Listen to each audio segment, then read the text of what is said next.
Continuando agora pelos assuntos da nossa manhã, temos o que? Gilberto Kassab e PSD.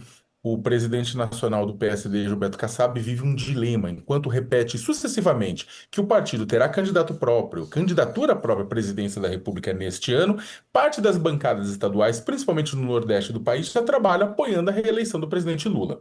Recentemente, Kassab prometeu decidir até abril, ou seja, a data limite da desincompatibilização dos políticos que querem disputar outros cargos, decidir entre os governadores Ratinho Júnior do Paraná, Eduardo Leite do Rio Grande do Sul e Ronaldo Caiado de Goiás, recém-chegado ao partido, como um dos nomes para concorrer ao Planalto. O político tem tentado se mostrar uma terceira via às candidaturas de Lula e da direita bolsonarista, que por enquanto é representada pelo senador Flávio Bolsonaro, primogênito do ex-presidente. O PSD tem crescido substancialmente há poucos meses da eleição. 6 deputados do PSDB e um do Cidadania migraram para o partido, além do governador de Rondônia, Marcos Rocha, que também deixou o União Brasil, além, é claro, dos nomes que já haviam mudado de partido, como foi comentado aqui pelo Beto e pelo Fábio. E aí, começando contigo, Fábio, essa semana, inclusive, estou citando o UOL, mas é que a gente acaba produzindo bastante notícia, né? A gente estava entrevistando o presidente do PSD, Gilberto Kassab, tanto o Josias de Souza, e eu, e aí na entrevista. O Josias perguntou a respeito da independência do Tarcísio relacionado ao Bolsonaro. O Kassab respondeu que é importante garantir, mostrar a gratidão, mas sem submissão, sem ser submisso. Isso pegou muito mal junto ao Tarcísio, que até começou a criar uma distância de segurança assim, para o Kassab, né? E o Kassab, no meio disso, entre um partido que quer gerar bancada no Congresso e um partido que diz que quer ter candidato à presidência da República. Como é que você analisa os passos que estão sendo tomados por Gilberto Kassab? Bom, eu avalio que tem pelo menos duas grandes forças, vou tentar me centrar nelas. Né? O plano inicial do Kassab me parece um plano que não existia uma candidatura à presidência da República, dado as mudanças que ocorreram, ainda que estejam sob julgamento do Supremo, na mão do ministro Flávio Dino, que tem se posicionado de uma maneira bastante dura. Os políticos perceberam que é possível acessar o orçamento federal tendo controle de posições importantes no Congresso. Eu acredito que o Kassab fez uma primeira leitura de que mais viável num cenário de polarização seria fazer uma grande bancada, com isso a presidência da Câmara, e via presidência da Câmara acessar o orçamento federal e com isso constituir quase como uma força paralela em relação à presidência da República. Eu acredito que essa foi a primeira leitura do Kassab. Só que acontece, os fatos mudaram, né? E quando eu digo os fatos, uma parte do ambiente político, em uma parte do ambiente político, existe uma polarização. Todas as pesquisas estão mostrando que, efetivamente, as posições já estão tomadas e tem pouco espaço para, efetivamente, algo que se coloca como uma terceira via. Né? Porém, setores econômicos relevantes que têm um imaginário mais conservador e mais à direita, gostariam de ocupar não só o Congresso Nacional, mas a presidência da República. E gostariam de fazer isso, de certa forma, de forma independente do, vou chamar assim, família Bolsonaro. Só tem um problema: o principal capital político, o detentor da memória política e do capital político nesse momento histórico da direita no Brasil é a família Bolsonaro. E alguns agentes econômicos, alguns agentes até mesmo do cenário político, criaram uma ilusão de que seria possível criar uma candidatura de direita em que a cabeça de chapa não fosse na família Bolsonaro. Né? E aí começaram a ventilar o nome do Tarcísio.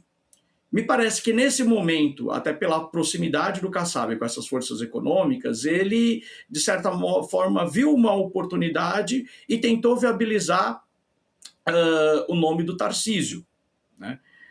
Só que ocorreram dois fatos importantes. Dia 7 de dezembro de 2025, o Bolsonaro, vou usar esse termo, unge o seu filho à candidatura.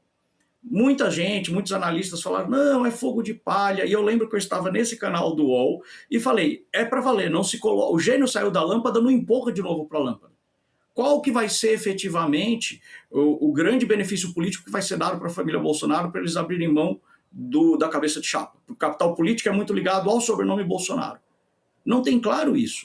E não tem claro o seguinte: vamos supor que que a família Bolsonaro abra mão, que a direita ganhe as eleições de 2026, que basicamente os anistia.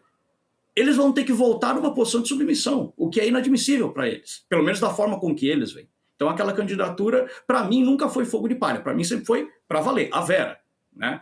Mas muitos atores políticos, e eu acredito que até o Kassab, acreditaram que, num momento adequado, seria possível remover ou fazer com que a família Bolsonaro topasse um vice, né, em troca de uma possível anistia ou qualquer coisa que o valha.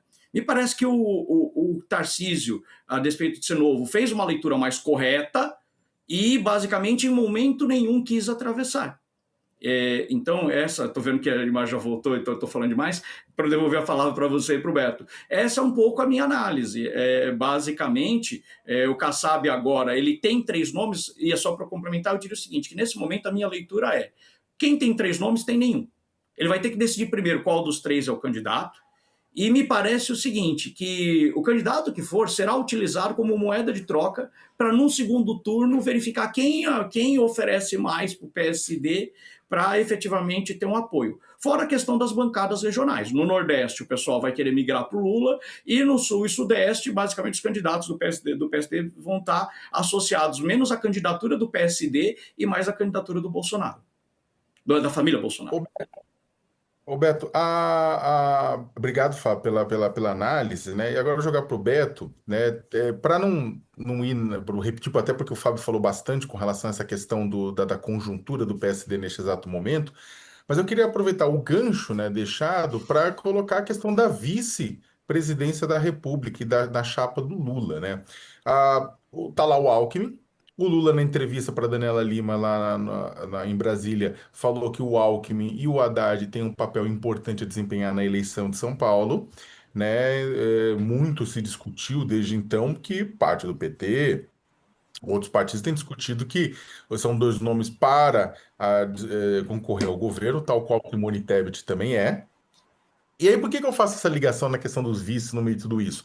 Porque também tem analista colocando que por fora está correndo o MDB nacional, principalmente do Nordeste e do Norte, cita o nome de Renan Filho, cita o nome de Jader Barbalho Filho, como possíveis vices, e há também analistas que colocam que um dos sonhos do Kassab também era ser vice, né? Do próprio Lula nesse sentido. E aí eu queria que você falasse um pouco dessa situação da vice, da chapa do Lula, que todo mundo achava que estava fechado com o vice-presidente Alckmin, mas agora só na cabeça do Lula que tá a solução para isso, né? Boa, Léo. Eu ia comentar justamente e do seu artigo essa semana no UOL, que você diz do Lula dança com Kassab e com o MDB. Todo mundo sabe que esse já tinha sido um desejo inicial em 22 do Lula, e agora novamente de tentar expandir a frente ampla dele e ter um vice de um partido mais ao centro, seja PSD, seja PMDB, o atual MDB, né? Então esse é um desejo antigo. O fato é que até hoje o que a gente vê é que esses partidos não são capazes de entregar o principal, que é uma unidade, são partidos federados. Então vamos lá, o que quer, para responder à vice do Lula, o que deseja o Kassab que você comentou? Todo mundo sabe que o grande desejo do Kassab é ser candidato a vice-presidente, né? E ele se contenta com ser vice-governador. Hoje, no momento, ele não está conseguindo nenhuma coisa nem outra. Ele queria muito ser vice do Tarcísio ao governo, se o Tarcísio ficasse. Se não, o sonho realmente dele era ser candidato a vice do candidato com chances de vencer. Ele já fez isso com... o Kassab ele é muito hábil, é um grande articulador político, mas ele sabe que ele não tem sex appeal para ser um candidato porta-voz para ganhar uma eleição à presidência. Então o melhor atalho é ser vice e contar com ficar com o bastão depois que o candidato sair, não puder se reeleger, por exemplo. E do ponto de vista institucional, o que o Kassab sempre quer, e eu estou com o Fábio, ele vai lançar um candidato eventualmente como moeda de troca, mas eventualmente nem vai lançar o candidato e vai fazer como fez da última vez e liberar o partido, para que os governadores e diretórios do Sul apoiem o Flávio e os do Norte e Nordeste, sobretudo, apoiem o Lula. Isso é a tendência. E ele forjou esse partido como um partido federado, assim como o MDB. O PSD do que o Kassab construiu é um partido federado, que dá essa autonomia para os barões estaduais. E também é um partido dobradiça, como o PMDB. Né? Se diz na Espanha que os anarquistas espanhóis diziam: se hay gobierno, yo soy contra. Eu diria que o Kassab é: se hay gobierno, yo estoy dentro. Então, esse sempre foi um pouco o Kassab, tanto que ele é secretário do Tarcísio e tem 3 ministros do Lula. Porém, o que a sua matéria traz é um desejo do Lula. Eu até na véspera da entrevista da Dani com o Lula, eu tive aqui no All News à noite, e o Mauro perguntou: Beto, se você pudesse fazer uma pergunta para o Lula, qual você faria? Eu falei: olha, o Alckmin fica ou não e como que isso se reflete no xadrez paulista?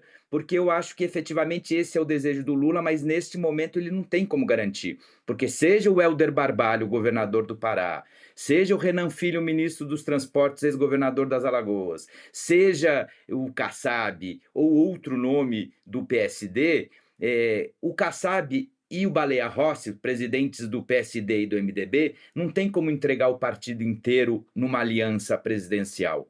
Né? O Temer conseguiu quando foi vice da Dilma, porque o Temer realmente conseguia aglutinar numa conjuntura específica, mas com algumas deserções aqui e ali, sobretudo mais para o Sul.